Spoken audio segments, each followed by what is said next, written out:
সারাদিনের সমস্ত গুরুত্বপূর্ণ খবর দেখে নিন এই একটি ভিডিওতেই। শুরুতেই হেডলাইন্স।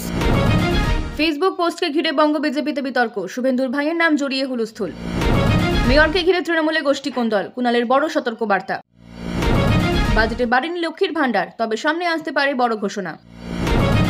লটারি নিয়ে সুপ্রিম কোর্টের ঐতিহাসিক রায়, জানলে চমকে যাবেন। বিজেপি বিধায়কের গাড়ির ধাক্কায় আহত ৩, চাকদহে চরম উত্তেজনা। চোলাইয়ের থেকে রক্তাক্ত রাত, মদ না পাওয়ায় যুবককে কুপিয়ে খুন। ফেসবুক পোস্টকে ঘিরে বঙ্গ বিজেপিতে বিতর্ক, রাজ্য বিজেপিতে ফের তোলপাড়। দলের সাধারণ সম্পাদক জগন্নাথ চট্টোপাধ্যায়ের একটি ফেসবুক পোস্টকে ঘিরে বিতর্ক সৃষ্টি হয়েছে। পোস্টটিতে বিরোধী দলনেতা শুভেন্দু অধিকারীর ভাই বিজেপি নেতা দিব্যেন্দু অধিকারীর স্কুল সার্ভিস কমিশনের নিয়োগের সুপারিশের প্রসঙ্গ উল্লেখ করা হয়। পোস্টে রাজ্যের কোন নেতা কত সুপারিশ করেছেন তার তালিকা দেওয়া হয়, যেখানে প্রথমেই দিব্যেন্দুর নাম ছিল। এছাড়া বিজেপি নেত্রী ভারতী ঘোষেরও নাম ছিল। জগন্নাথ পোস্টে লেখেন, কোনো সেটিং নেই, কেউ ছাড় পাবে না, একটু সময় লাগতে পারে। সরাসরি দলের নেতাকে টার্গেট করায় বিজেপিতে আলোড়ন শুরু হয়। পরে বিতর্ক বাড়তেই জগন্নাথ পোস্টটি মুছে ফেলেন। রাজনৈতিক মহলের মতে শুভেন্দুর পরিবারের ক্ষমতা খর্ব করতেই বিজেপির একাংশ সক্রিয় হয়েছে। বিতর্কের পর দিল্লি নির্দেশে জগন্নাথ পোস্টটি সরিয়ে নেন। সূত্রের খবর, ক্ষুব্ধ শুভেন্দু দিল্লিতে অভিযোগ জানালে কেন্দ্রীয় নেতৃত্ব দ্রুত পদক্ষেপ নেন। সিবিআই নথি অনুযায়ী প্রাক্তন শিক্ষামন্ত্রী পার্থ চট্টোপাধ্যায়ের কাছে নিয়োগের সুপারিশ করেছিলেন বেশ কিছু রাজনৈতিক নেতা, যার তালিকায় দিব্যেন্দু ও ভারতীর নাম ছিল। এই তালিকায় জগন্নাথ কেন প্রকাশ করলেন তা নিয়ে বিজেপির অভ্যন্তরে জল্পনা চলছে। বিজেপির রাজ্য সাধারণ সম্পাদকের পোস্ট রিপোস্ট করে হিন্দু সংহতির সভাপতি শান্তনু সিনহা কটাক্ষ করেন,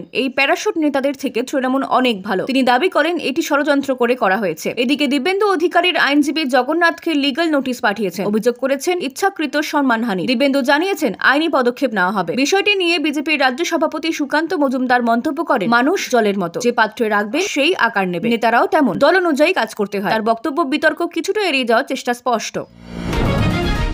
মেয়রকে ঘিরে তৃণমূলে গোষ্ঠী কোন্দল, সতর্কবার্তা কুণালে। তৃণমূলে গোষ্ঠী কোন্দল নতুন নয়, তবে সম্প্রতি নারকেলডাঙ্গায় মেয়র ফেরহাদ হাকিমের সামনে কোন্দল প্রকাশ্যে আসায় অস্বস্তিতে দল। ঘটনাটি নিয়ে ক্ষুব্ধ শীর্ষ নেতৃত্ব এবার কড়া বার্তা দিয়েছে। শনিবার তৃণমূলের সাধারণ সম্পাদক কুণাল ঘোষ বৈঠকে বসেন 36 নম্বর ওয়ার্ডের কাউন্সিলর সচিন সিং ও বিরোধী গোষ্ঠীর নেতা পাপ্পু খানের সঙ্গে। দুই পক্ষকে সতর্ক করে কুণাল স্পষ্ট জানান, দলীয় ভাবমূর্তি নষ্ট হলে কড়া ব্যবস্থা নেওয়া হবে। পাপ্পুকে সতর্ক করে বলা হয়, সচিনের কাজে বাধা দেওয়া চলবে না, আর সচিনকে জানানো হয় দলের সব কর্মসূচি একসঙ্গে করতে হবে। কুণাল বলেন, একটাই গোষ্ঠী, মমতা বন্দ্যোপাধ্যায়ের গোষ্ঠী। নারকেলডাঙ্গার ঘটনার পুনরাবৃত্তি হলে কঠোর সিদ্ধান্ত নেবে দল।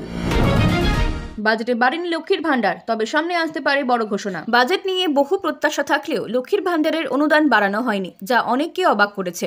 অর্থমন্ত্রী চন্দ্রিমা ভট্টাচার্যের বাজেট বক্তৃতায় এই প্রসঙ্গে কোনো উল্লেখ ছিল না, যদিও প্রকল্পটি উপকারভোগীদের সংখ্যা বাজেট বইতে উল্লেখ করা হয়েছে। রাজনৈতিক বিশেষজ্ঞদের মতে বিধানসভা ভোটের 6 মাস আগে মুখ্যমন্ত্রী মমতা বন্দ্যোপাধ্যায় নিজেই লক্ষ্মীর ভান্ডার নিয়ে বড় ঘোষণা করতে পারেন। মাথাপিছু অনুদানও বাড়ানো হতে পারে বলে জল্পনা চলছে। বর্তমানে তপশিলি জাতি ও উপজাতির মহিলারা মাসে 1200 টাকা এবং সাধারণ শ্রেণীর মহিলারা 1000 টাকা করে পান। যদিও বাজেটে অনুদান বাড়ানো হয়নি, তবে শীঘ্রই সুখবর আসতে পারে বলে ধারণা করা হচ্ছে।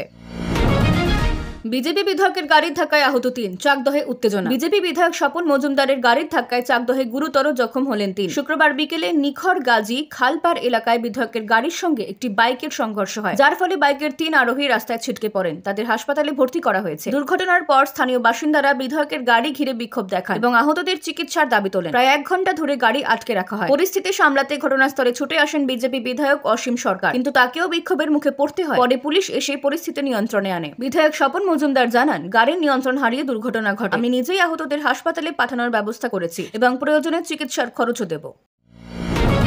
লটারি নিয়ে সুপ্রিম কোর্টের ঐতিহাসিক রায়, জানলে চমকে যাবে। লটারি নিয়ে সুপ্রিম কোর্টের বড় আপডেট। অসাংবিধানিক ট্যাক্স কেন্দ্রে লটারি বিক্রি ও প্রচারে কেন্দ্রের সার্ভিস ট্যাক্স আরোপের সিদ্ধান্তকে অসাংবিধানিক ঘোষণা করল সুপ্রিম কোর্ট। আদালতের রায়ে জানানো হয়েছে, লটারির ওপর কর আরোপের অধিকার শুধু রাজ্য সরকারের থাকবে, কেন্দ্র বা রাজস্ব বিভাগ তা বসাতে পারবে না। বিচারপতি বি.ভি. নাগরত্না ও সতীশ চন্দ্র শর্মার বেঞ্চ সিকিম হাইকোর্টের রায় বহাল রেখে কেন্দ্রের আপিল খারিজ করেছে। আদালত জানায়, লটারি রাজ্য তালিকার অন্তর্ভুক্ত, এটি প্রিন্সিপাল টু প্রিন্সিপাল সম্পর্কের আওতায় পড়ে, তাই পরিষেবা কর আরোপ করা যাবে না। এর আগে কেন্দ্র 1994, 2010 এবং 2015 সালে অর্থ আইন সংশোধন করে লটারিকে করের আওতায় আনার চেষ্টা করেছিল, কিন্তু হাইকোর্টের মতো এবার সুপ্রিম কোর্টও তা খারিজ করল। এই রায়ের ফলে লটারি ডিস্ট্রিবিউটররা কেন্দ্রকে আর কোনো সার্ভিস ট্যাক্স দিতে বাধ্য হবেন না। আপনি ভিডিওটা সম্পূর্ণ দেখছেন মানে আপনি খবর দেখতে পছন্দ করেন, তাই এই ভিডিওটিও দেখার অনুরোধ রইল।